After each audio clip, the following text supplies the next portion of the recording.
Welcome एक नाजरीन नाजरीन तैयबा गुल संगालबुल जारी है। अच्छा तैयबा साहब, आपने ज़रा आप जिक्र किया कि उस वक्त आप पीएम ऑफिस में या पीएम हाउस में आपको रखा गया, तो ये क्यों मजबूरी बनी, क्या वजह बनी? इसको अगर हम यूं कहें कि बाय सिक्योरिटी आपको रखा गया कि आपको नेब के थ्रेड ना मिले, सिक्योरिटी की वजह से रखा गया, या आपको किसी और ख़ास मकसद की वजह से रखा गया उस वक्त की हुकूमत की जानिब से? सर ये एक इंसानी जो है वो उसे कह सकते हैं कि एक इंसान की फितरत में चीज है कि जब ये गलत काम करता है तो वो उस चीज को अपने सबूतों को मिटाने की कोशिश करता है।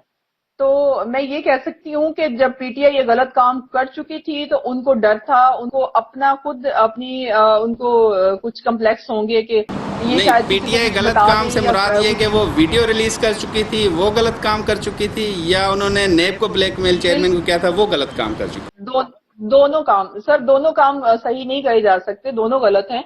और एक चीज मेरी उनके पास अमानत के तौर पे अगर गई थी, उसको उन्होंने इस्तेमाल किया, अपनी फायदे के लिए इस्तेमाल किया, नैब को कंप्रोमाइज करने के लिए इस्तेमाल किया। तो उनको मैं कोई ऐसी शख्सियत नहीं थी कि मुझे जान से खतरा होता, अगर था तो इन लोगों ने मुझे बताया कि ऐसा है। और उस चीज के लिए उन्होंने मुझे वहां पे रखा, एक महीना 15 दिन रखा, और उन्होंने यही कहा कि आपकी जान को खतरा है, नैब से खतरा है। नैब से तो इस बात का मुझे इसलिए भी यकीन आया क्योंकि नैब मेरे ऊपर एफआईआर करवा रही थी पूरे पाकिस्तान में, और मेरे साथ मुझे उठवा के या मेरे हस्बैंड को उठवा के मरवा भी सकते थे, कुछ भी कर सकते थे। मेरे होम टाउन जंग में मेरी गाड़ी पे फायरिंग भी हो चुकी थी। तो ये चीज एक मेरे माइंड में बैठ चुकी थी कि शायद वाकई ऐसा है, और उन्होंने वहां पे मुझे ये रखा ये तैयबा साहब, बता के। एक दिन एक महीना 15 दिन रखा, आपके हस्बैंड भी आपके साथ थे या आपको अकेले रखा गया वहाँ पे? जी मैं और मेरे हस्बैंड दोनों को रखा गया वहां पे। सही। तो क्योंकि आपके रखने में दो तासुर आते हैं, वो ज़रूर हम चाहते हैं हमारे नाजरीन के पास क्लियर हो। जैसे मैंने सवाल भी किया कि आपको रखने का तासुर शायद ये है कि नेब चेयरमैन का थ्रेट था कि आपको कोई प्रेशराइज ना करे, उस वजह से आपको रखा गया। आप समझती हैं आपको सिक्योरिटी पर्पज़ की वजह से रखा गया। और ये किसके अहकामात पे रखा गया होगा आपके ख्याल में?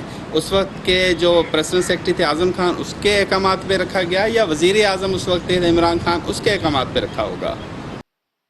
सर ये इस सवाल का जवाब तो वही आपको अच्छे तरीके से दे सकते हैं। अगर पर्सनल सेक्रेटरी भी थे तो क्या वो अपनी कैपेसिटी में इतना बड़ा काम कर सकते हैं कि एक औरत को उसको वहां पे इतने दिनों के लिए वहां पे आपसे भेजा में रखें? और अगर नहीं कर सकते तो उनके पीछे कौन था, उसमें कौन इन्वॉल्व था, किसने उनको हुक्म दिया, इस चीज की सारी इन्वेस्टिगेशन होनी चाहिए।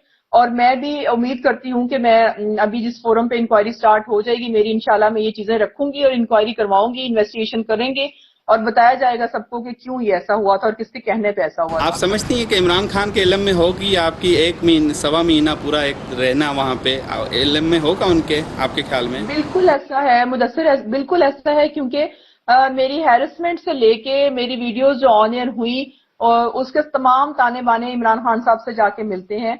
और उनके इलम में मेरी हैरेसमेंट थी, उनको पता था कि इसके साथ गलत हो रहा है, इनको ये भी पता था कि इनसे वीडियोस लेके हमारे ही एक एडवाइजर के चैनल पे चलाई गई हैं। उनको ये भी, उन्होंने फिर प्रेशर में आके या अपनी फेस सेविंग के लिए उन एडवाइजर को फारिग भी किया, उनको वहां से हटा भी दिया। तो ये सारी चीजें उनके इलम में थी, तो ये तो कहा नहीं जा सकता कि उनको इस चीज का पता। जी तैयबा साहब, आखिरी एक दो मिनट और लेंगे आपके।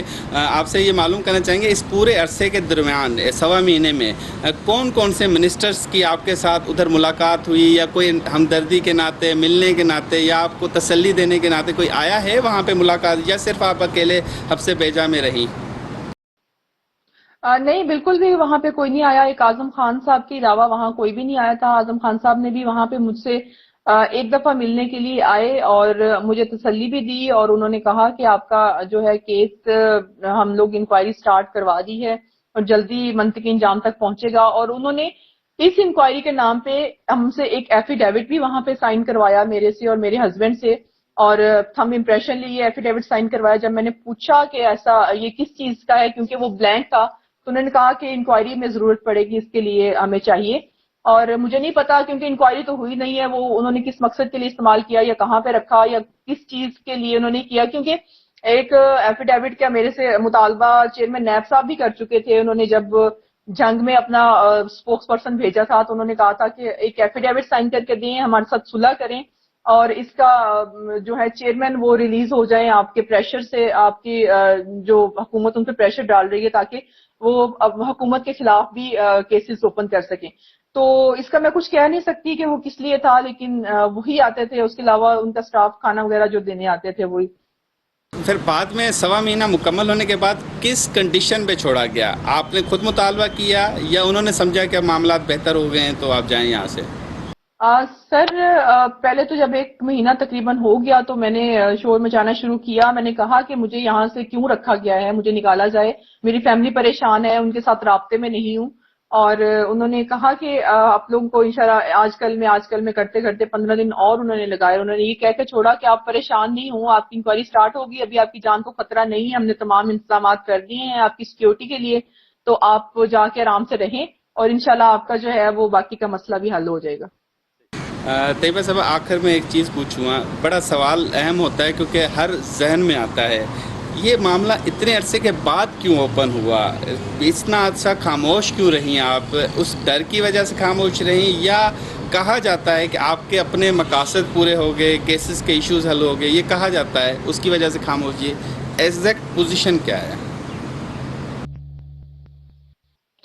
मुदस्सिर साहब, हर बंदा ये सवाल करता है कि आप खामोश क्यों रही, और मकासद आप कह रहे हैं हल हो गए, तो मकासद कोई भी मेरा मेरा कोई ऐसा पहले तो मकसद नहीं था।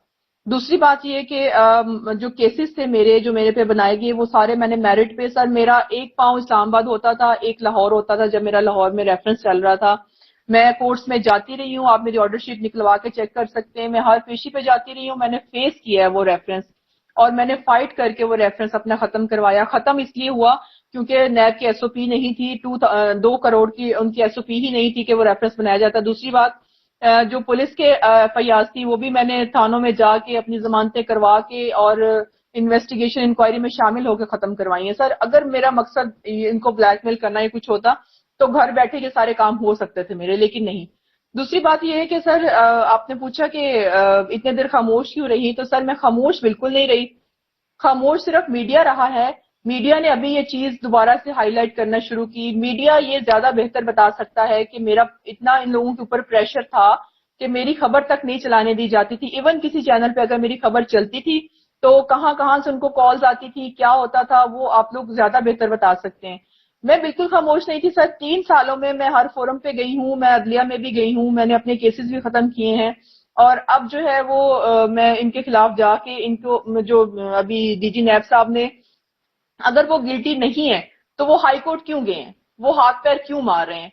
वो आते, मुझे फेस करते, बताते मेरे खिलाफ कुछ था तो देते। अभी मैं इंशाल्लाह हाई कोर्ट में भी जाके पार्टी बनूंगी उनके केस में। मैं अदलिया से दरखास्त करूंगी कि मुझे भी सुना जाए, क्योंकि असल विक्टिम मैं हूं।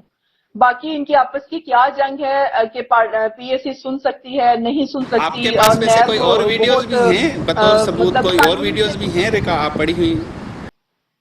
बिल्कुल सर, मेरे पास सबूत के तौर पे हर चीज है, लेकिन पहले ये चीजें मैं फेस कर चुकी हूँ, मुझे पता है कि ये मेरे अगेंस्ट इस्तेमाल हुई हैं। तो मैं ये अब सिर्फ इंक्वायरी कमीशन में जाके दूंगी और उस फोरम पे दूंगी जहां पे मेरी इंक्वायरी हो रही आखिर में मैम, आप खुद तालिब इल्म में लॉ की, तो सुप्रीम कोर्ट से क्यों नहीं रुजू किया?